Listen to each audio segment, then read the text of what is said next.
قرآن کا معنی کیا ہے؟ بہت زیادہ پڑھا جانے والا کلام۔ قرآن کا معنی کیا ہے؟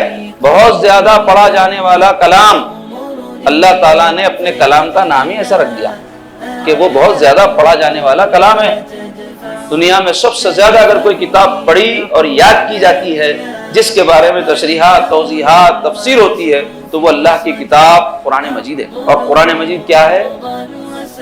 سر بسر ہدایت ہے، شفا ہے، رحمت ہے، برکت ہے، خیر ہے، اور کیا کیا اس کے فضائل ہے، میں کیا بیان کروں آپ کے سامنے، موضوع نہیں ہے، پھر وہی کہوں گا، لیکن یہ بات ضمناً میں ضرور کہوں گا کہ اللہ تبارک و تعالیٰ نے ساری انسانیت کے لیے قیامت تک جو آئیں گے ہدایت کا ایک ہی راستہ رکھا ہے، وہ قرآن مجید اور سنت رسول اللہ صلی اللہ علیہ وسلم۔ کیونکہ قرآن کیا ہے؟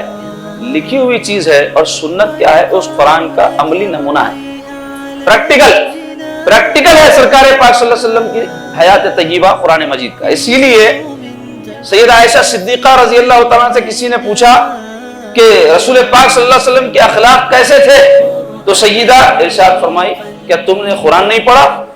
کانا خلقہ القرآن، کہ ان کے اخلاق کیا تھے؟ قرآن ہی قرآن تھے، یعنی جو باتوں کو اختیار کرنے کا اللہ تعالیٰ نے حکم دیا بس وہی باتیں سرکار اختیار کیے، اور جس سے قرآن میں اللہ تعالیٰ نے منع فرما دیا سرکار اس کے قریب بھی نہیں پھٹکتے۔